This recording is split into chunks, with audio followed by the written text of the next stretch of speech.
Hello and welcome to the first official episode of Definitely Not Another Podcast. My name is Neal Moore. This is the show where I review podcasts and try and learn what makes them good, what makes them bad, and maybe apply some of those learnings to my own work, and I invite you to do the same. Now, although this definitely is not another podcast, you can in fact subscribe to it on Apple iTunes, Spotify, and YouTube if you just can't live without seeing my face.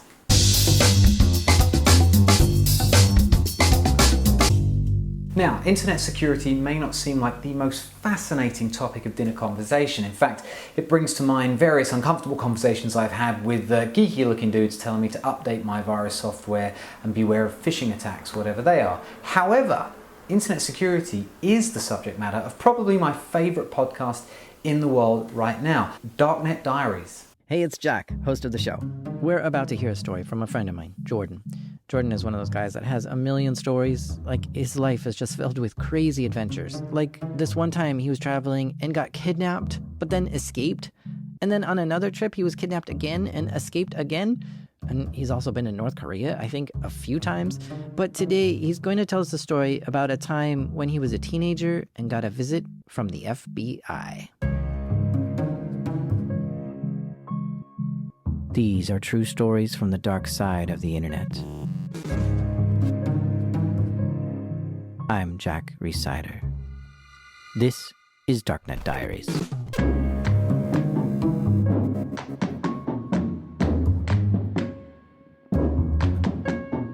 As you heard, Darknet Diaries are true stories from the dark side of the internet, uncovered by Jack Rhysider, our narrator, who was himself an internet security expert working for a Fortune 500 company, but has basically taught himself to become a really fantastic investigative journalist who uncovers jaw-dropping stories, not just from America, but all over the world. I found this podcast when I was doing some research on dark social. I'm kind of an online content marketing type guy, and dark social is encrypted social media that advertisers can't look at, like WhatsApp. That led me to some articles about the dark web, and that eventually led me to Darknet Diaries. The first thing that drew me in was Jack himself, our host, narrator, and journalist. He's an American, but he doesn't have that kind of NPR voice, which I really can't stand, that sort of pseudo-intellectual, slightly condescending tone that is akin to what you'd use to explain something to a toddler. And they do have this terrible habit of over-explaining everything. So I went out the other day, as you do, and I put one foot in front of the other.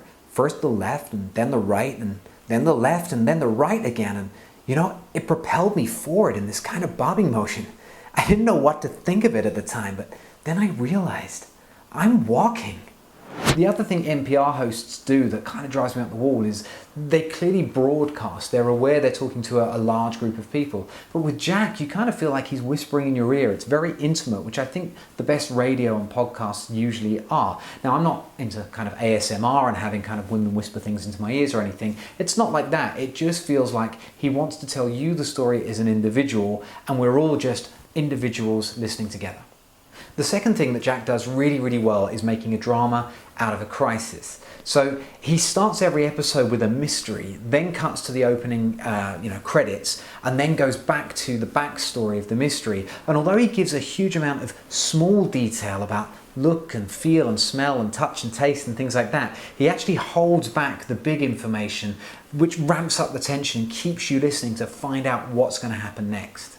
My personal favourite episodes are the ones where he profiles penetration testers, which is not a euphemism. They're actually people who test the security of companies. They're paid to break in, not just virtually through hacking, but also physically into buildings. Inevitably, the executives of these companies always think that they're going to be completely impenetrable and end up realizing how vulnerable they are. But it's the techniques that get illuminated that are so fascinating, one of which is social engineering, which is where they will manipulate and con people and prey on their best instincts and their goodwill to try and get access to a password or a computer or a building. And sometimes it is staggering what they get away with. In one of my favorite episodes, a guy steals an entire fleet of trucks that the owner swore were completely secure. The other thing they do once inside the buildings is install monitoring equipment into people's computers and servers and various ports so they can steal data and monitor the traffic going in and out of the building. And it is incredible to find out just how many vulnerabilities most normal companies actually have. What's so smart about the way Jack covers these stories is he doesn't just ask these penetration testers about their jobs. He doesn't sit down and interview them about their careers, which I hear happen a lot. What he does is picks a particular story from their career and gets them to walk him through what happened. Now, the advantage of that is it's specific. So it's specific characters, specific circumstances. There's nothing more boring than speaking in sort of generalisms. The other thing that's really good about it is that an individual story has a beginning, middle, end. If someone's in the middle of their career, they inevitably don't have an ending yet. So what are we building towards here? That's the best thing about picking a particular story. The other thing he does so well is, and that explains Morgan Freeman's appearance on the screen here, is that he doesn't just let them speak freely. He talks to them, interviews them, takes the key sound bites and narrates the spaces in between, because he's better at articulating their story than they are in many cases, and he just brings them in when we need, a personal sense of how they felt or, what was going on with them right at that moment. And that's a really smart way of structuring a podcast and making the most out of an interview. I discovered this podcast maybe a year ago, but it's been going since October 2017. And for the first 40 episodes, Jack researched, wrote, produced, recorded everything himself, which is an incredible feat. I find this hard enough. But from episode 40, he started earning some decent money and brought on board researchers, writers, graphic designers, and so the production values have only increased over time, and it's great to see him investing back in the vehicle. But one of my favorite elements that has been in there right from the beginning is the theme music, which is by somebody quite mysterious called Breakmaster Cylinder, who has his own YouTube channel, and it's very, very odd indeed.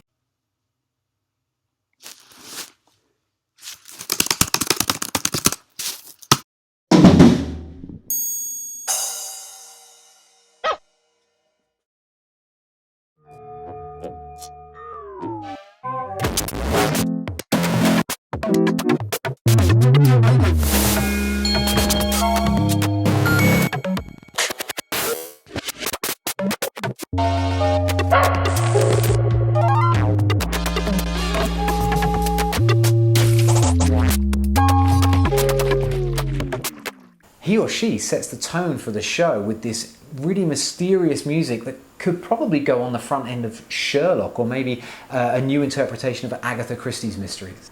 At the beginning, I kind of misled you by saying this is an internet security podcast. It's not really, it's more like true cybercrime mysteries, and every couple of weeks, Jack Rhysider opens up his casebook and takes us through one of these incredible stories of technological subterfuge. After a couple years hard work, Darknet Diaries exploded in 2019, and Jack now earns some decent money from it. And I know that because he's actually really candid about how his podcast performs in terms of downloads and earnings. And you can see that actually on his website, which is darknetdiaries.com/stats, and he reveals everything there. Not only that, he actually writes a really compelling blog about podcasting as well, which you can find at lime.link/blog. So, if you're interested to try listening to this podcast, I'd recommend starting with the penetration testing episodes. To me, they are the most fascinating of all. The first one, I think, was episode 6, which is the Beirut bank job. Then 36, Jeremy from Marketing, is very funny from the social engineering angle. And then finally, episode 40 is a bit of an epic, but it just has so many incredible angles to it. And that's why I would recommend it. And that's it. First official episode of Definitely Not Another Podcast in the bag. Thank you very, very much for listening or watching, depending on where you are. I do hope you'll also subscribe on Apple iTunes, Spotify, or YouTube. And if you have any recommendations for podcasts I should listen to, review for good or bad, or just to see how they're put together, then let me know in the comments below and I'll stick up an email address somewhere around here too.